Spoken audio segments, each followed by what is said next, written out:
Hello student, स्वागत है आपका अपने यूट्यूब चैनल स्टडी विद वर्षा में। तो स्टूडेंट, आज हम आपके लिए लेकर आ चुके हैं एमपी बोर्ड के कक्षा 10वीं के सामाजिक विज्ञान सेट ए के पेपर के बारे में। तो वीडियो में लास्ट तक जरूर बने रहिएगा। वीडियो को स्टार्ट करने से पहले अगर आपने अभी तक हमारे वीडियो को लाइक नहीं किया है तो वीडियो को लाइक कर दीजिएगा, चैनल को सब्सक्राइब कर लीजिएगा और बेल आइकन को भी प्रेस कर लीजिएगा, जिससे आपको हमारी आने वाली लेटेस्ट वीडियो की नोटिफिकेशन मिल सके। अगर आप बेल आइकन नहीं ऑन करेंगे तो आपको हमारी आने वाले लेटेस्ट वीडियो की नोटिफिकेशन नहीं मिल पाएगी, तो आप हमारे वीडियो देखने से वंचित भी रह सकते हैं। देखिए, त्रैमासिक परीक्षा जो 2024-25 का पेपर दिया हुआ है, इसमें आपको समय मिलेगा 3 घंटे का। पूर्णांक आपका होगा यहाँ पर 75 अंक का।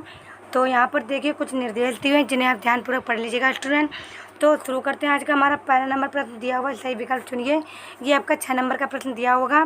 पहला देखिए दिया हुआ है इसमें, भारत में सर्वाधिक साक्षरता वाला राज्य कौन सा है। इसमें देखिए आपको 4 ऑप्शन दिए होंगे, तो देख लीजिए पूरा पेपर। आज अभी से हम आपको पूरा पेपर दिखा रहे हैं, फिर बाद में इसके हम उत्तर भी आपको बताएंगे। देखिए प्रश्न नंबर दूसरा दिया हुआ है, रिक्त स्थानों की पूर्ति कीजिए।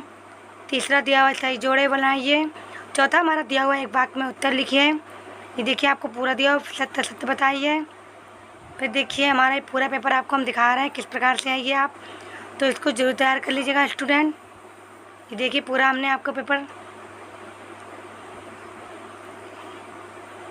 तो आप इसको जरूर पढ़ लीजिए किस प्रकार से पेपर ये दिया हुआ है। तो अब शुरू करते हैं। हम उसके सॉल्यूशन लेकर आपके लिए आ चुके हैं। तो पहला जैसा कि हमने आपको बताया था, भारत में सर्वाधिक साक्षरता वाला राज्य कौन सा है, तो केरल। 7 नंबर हमारा ऑप्शन सही होगा। अगला देख लेते हैं क्या दिया, इनमें से कौन सी रबी की फसल है, चावल, मोटे अनाज, चना या कपास। तो इसका हमारा आंसर हो जाएगा 7 नंबर चना। तीसरा हमारा दिया हुआ प्राथमिक क्षेत्र की गतिविधि है, गन्ने से शक्कर बनाना, मकान निर्माण, बैंकिंग या मछली पकड़ना। तो इसका हमारा राइट आंसर हो जाएगा 10 नंबर मछली पकड़ना। अगला हमारा दिया हुआ है, गांधी जी ने साबरमती आश्रम की स्थापना कब की थी, 1950 में। यहाँ नंबर हमारा ऑप्शन सही है। अगला हमारा 5th नंबर दिया हुआ है, सरकार का कौन सा रूप बेहतर है, अराजकता। तो हमारा 10 नंबर ऑप्शन सही होगा। 6 नंबर दिया हुआ है, भारत की प्रमुखतम आयात वस्तु है, आयात वस्तु होगी हमारी खनिज तेल। सेकंड नंबर हमारा प्रश्न दिया हुआ है, रिक्त स्थान की पूर्ति कीजिए। पहला दिया हुआ औसत आय को भी कहा जाता है, तो यहाँ पर हमारा भरा जाएगा प्रति व्यक्ति आय है। सेकंड दिया हुआ है हमारा, कपास का पहला प्रतीक है, तो कपास का नए युग का पहला प्रतीक है। भारत में सड़क जाल लगभग कितने किलोमीटर है, तो यहाँ पर होगा 56 लाख किलोमीटर है। फोर्थ दिया हुआ है, भूमिगत जल साधन का उदाहरण है, कैसा है, नवीनीकरणीय। अगला 5th नंबर दिया हुआ, बेल्जियम का एक छोटा सा देश है, कैसा, यूरोप का एक छोटा सा देश है। छठवां दिया हुआ है, 3/4 धरातल से ढका हुआ, कैसा, जल से ढका हुआ है। अगला दिया हुआ प्रश्न नंबर तीसरा हमारा दिया हुआ है, सही जोड़े मिलाई, जो कि आपका 6 नंबर का क्वेश्चन दिया हुआ है। तो देख लेते हैं इसमें क्या दिया हुआ है। चाय का हो जाएगा हमारा आसाम, वर्ण का यंग यूरोप, कांडाला का गुजरात, नेपोलियन का 1815, कपास महाराष्ट्र, मंदी असम 1929। 4th नंबर क्वेश्चन दिया हुआ है, एक वाक्य में उत्तर दीजिए, जो आपका दिया हुआ है 6 नंबर का क्वेश्चन। पहला दिया हुआ है, लॉर्ड बायरन कौन था, अंग्रेज कवि। सेकंड नंबर दिया हुआ है, बेल्जियम की राजधानी बताइए क्या होगी, ब्रसेल्स। तीसरा हमारा दिया हुआ है, जीडीपी में सबसे अधिक योगदान किस क्षेत्र का है, तृतीय क्षेत्र का। अगला दिया हुआ है, मानस बाग रिजर्व कहाँ स्थित है, असम में। 5th दिया हुआ है, श्रीलंका किस वर्ष में स्वतंत्र बना, 1948 में। 6 नंबर है, आनंद मठ उपन्यास किसने लिखा था, बंकिम चंद्र चट्टोपाध्याय ने। 5th नंबर दिया हुआ है, सत्य सत्य बताइए, जो आपका 6 नंबर का क्वेश्चन दिया होगा। तो देख लेते हैं इसमें क्या दिया हुआ है, औसत आय को राष्ट्रीय आय भी कहा जाता है, ये हमारा हो जाएगा असत्य। सेकंड नंबर दिया हुआ है, 1930 में से 1980 के बीच कीमतें अधिक रह गई थी, ये हमारा हो जाएगा असत्य। थर्ड दिया हुआ है, सेवा क्षेत्र अर्थव्यवस्था का तृतीय क्षेत्र होता है, ये भी हमारा हो जाएगा सत्य। अगला देखिए दिया हुआ है, सार्वजनिक क्षेत्र के उद्योग जैसे रिलायंस टिस्को हैं, ये हमारा हो जाएगा असत्य।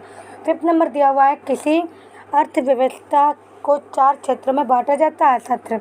6 नंबर दिया हुआ है, कृषि तथा उद्योग एक दूसरे को पूरक है, ये हमारा हो जाएगा सत्य। अगला देखिए दिया हुआ है, 6 नंबर प्रश्न दिया हुआ है हमारा, जो आपका 2 नंबर का प्रश्न दिया हुआ है, संयुक्त उद्योग से आप क्या समझते हैं, अथवा में दिया स्पष्ट कीजिए कि कृषि और उद्योग किस प्रकार साथ साथ बढ़ रहे हैं।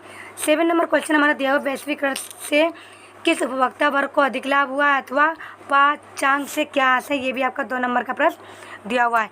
8 नंबर प्रश्न हमारा दिया हुआ है, वेलम क्या है अथवा गुटेनबर्ग कौन था, मुद्रक क्रांति से उनका योगदान बताइए, ये भी आपका 2 नंबर का प्रश्न दिया हुआ है। अगला प्रश्न देखिए दिया हुआ है हमारा 9वां नंबर प्रश्न दिया हुआ है, विनि निर्माण क्या है अथवा संयुक्त उद्योग से आप क्या समझते हैं, ये भी आपका 2 नंबर का प्रश्न दिया हुआ है। प्रश्न नंबर 10वां दिया हुआ है, 3 राज्यों के नाम बताइए जहाँ काली मुद्रा पाई जाती है, इस पर मुख्य रूप से कौन सी फसलें उगाई जाती हैं, अथवा में दिया हुआ है बागर क्या है, ये भी आपका 2 नंबर का प्रश्न दिया हुआ है। प्रश्न नंबर 11वां दिया हुआ, भारत में उगाई जाने वाली प्रमुख रेशेदार फसल कौन कौन सी, अथवा रबी तथा खरीफ की फसलों के नाम लिखिए कोई 2। तो प्रश्न नंबर 12वां हमारा दिया हुआ है, प्राथमिक द्वितीयक क्षेत्र का एक एक उदाहरण दीजिए अथवा सेवा क्षेत्र क्या है, ये भी आपको 2 नंबर का प्रश्न दिया हुआ है। प्रश्न नंबर 13वां दिया हुआ, जूट का सुनहरा रेशा क्यों कहा जाता है अथवा नकद व व्यापारिक फसलों से क्या आशय है, ये भी देखिए आपको 2 नंबर का प्रश्न दिया हुआ है। 14वां नंबर प्रश्न हमारा दिया हुआ है, कार्न लाग क्या था अथवा द्वितीय विश्व युद्ध में मित्र राष्ट्र तथा दूरी शक्तियाँ कौन कौन सी हैं। अगला देखिए 15वां नंबर क्वेश्चन हमारा दिया हुआ है, जमशेदजी बॉय कौन थे अथवा 1840 के दशक के रोजगार के साधनों के बढ़ने का क्या कारण था, ये भी देखिए आपको 2 नंबर का प्रश्न दिया हुआ है। प्रश्न नंबर 16वां दिया हुआ, औद्योगिक मजदूरी से क्या है अथवा श्रम विभाजन क्या है, ये भी आपको 2 नंबर का प्रश्न दिया हुआ है। अगला देखिए हमारा दिया हुआ प्रश्न नंबर 17वां दिया हुआ है, सतत पोषणीय विकास से क्या आशय, अथवा में दिया जलोढ़ एवं काली मिट्टी में अंतर बताइए। प्रश्न नंबर 18वां दिया, जैव विविधता क्या है, यह मानव जीवन के लिए क्यों महत्वपूर्ण है अथवा वन पर्यावरण के महत्वपूर्ण अंग क्या है, कथन को स्पष्ट कीजिए।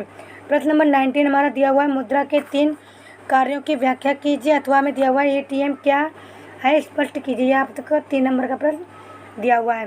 प्रश्न नंबर 20वां हमारा दिया हुआ है, एकात्मक शासन के दोष बताइए अथवा संघीय व्यवस्था की महत्वपूर्ण विशेषता बताइए, ये भी आपका 3 नंबर का प्रश्न दिया हुआ है। अगला प्रश्न नंबर 21 दिया हुआ है हमारा, परंपरागत तथा गैर परंपरागत ऊर्जा साधन में अंतर था अथवा भारत के लोग रालेट एक्ट के विरोध में क्यों थे, ये आपका 4 नंबर का प्रश्न दिया हुआ है। प्रश्न नंबर 22वां दिया हुआ है, जल व्यवस्था क्या है, उसका महत्व बताइए अथवा भारत में खनिज संसाधनों के संरक्षण के उपाय भी लिखिए, ये आपका देखिए 4 नंबर का प्रश्न दिया हुआ है।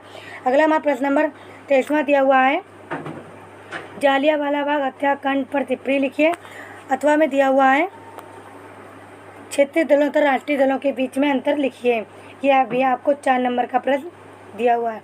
तो देखिए स्टूडेंट, ये हमने आपको बताया है एमपी बोर्ड के कक्षा 10वीं के सामाजिक विज्ञान सेट ए के त्रैमासिक परीक्षा पेपर के बारे में। तो स्टूडेंट, अगर आपके लिए वीडियो थोड़ा सा भी यूजफुल लगा तो वीडियो को लाइक कीजिएगा, चैनल को सब्सक्राइब कर लीजिएगा और बेल आइकन को प्रेस कर लीजिएगा, जिससे आपको हमारी आने वाले लेटेस्ट वीडियो की नोटिफिकेशन मिल सके। तो स्टूडेंट, हम आपके लिए ऐसे ही एमपी बोर्ड के त्रैमासिक परीक्षा के पेपर आपके लिए लाते रहेंगे और रिवीजन भी आपको करवाते रहेंगे कि आपका पेपर किस प्रकार से आ सकता है, तो ये हम आपको बताते रहेंगे आगे भी। तो स्टूडेंट, हम आपको मिलते हैं अगले एक और नए वीडियो में। तो थैंक्स फॉर वॉचिंग वीडियो।